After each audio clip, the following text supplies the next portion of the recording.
แรงเดียวก็ไม่มีจริงกูก็อยู่ของกูอย่างเงี้ยเห็นไหมทุกวันนี้ก็ยังไม่มีเหมือนเดิมเห็นไหมแล้วจะมาเอาอะไรกับกูอีกเงิน40 บาทกูทำกุฏิได้ตั้ง900หลังอะทำถนนทำไฟฟ้ากูถือว่าเป็นกำไรกูแล้วนะกูไม่รู้จะทำอะไรอีกแล้วจริงไหมเห็นไหม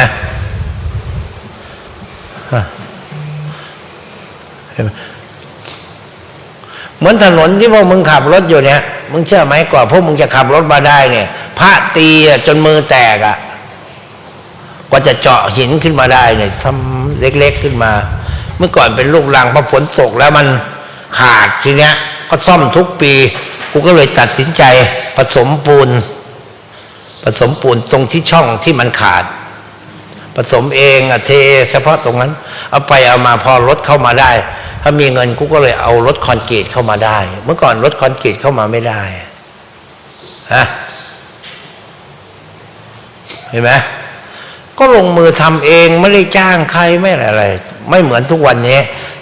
มันไม่ไหวมันไม่ทันก็ต้องจ้างรับเหมามาทำกุฏิหลังละเป็นหลังแล้วเราซื้อแจกของมาก็มีบริษัทเชอร่าโดยคุณลุงอ่อนเตชะมหาพันธ์เห็นไหมกับเพื่อนเขากลุ่มเขาช่วยมาโดยเฉพาะผลิตภัณฑ์เชอร่าเท่าไหร่เท่ากันเห็นไหมเนี่ยเห็นไหมแล้วก็บริษัทน้ำมันพืชเกสรบริษัทเหรียญไทยบริษัทแหลมทองเขาช่วยหมดและเมืองโบราณนี่สมุทรปราการช่วยเข้ามาลูกตาไม่มีเงินเท่าทุกวันนี้นะเห็นไหม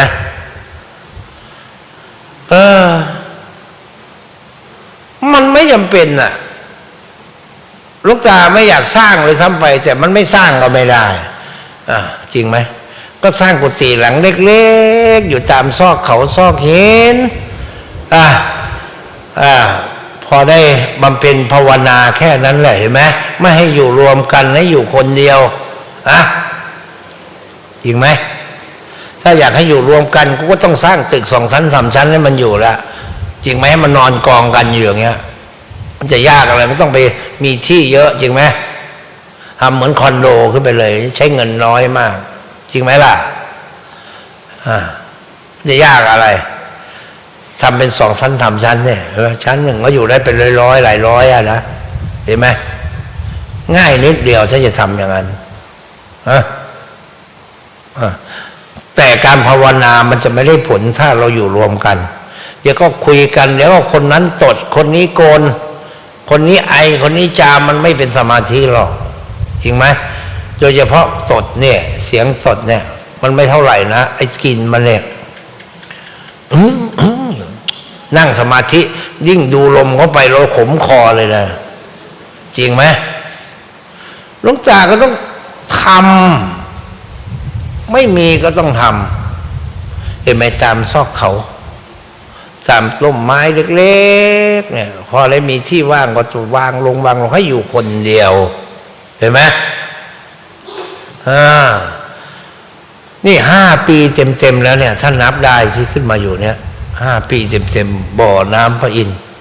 ตอนนี้มีคนมาภาวนาเฉพาะแม่ชีก็400 กว่าพระ320เนน11แล้วคารวาสพวกแทงกั๊กอยู่นี่ก็เยอะเห็นไหมพวกที่ยังไม่รู้จะไปไหนดีโกนหัวดีหรือไม่โกนยังห่วงอยู่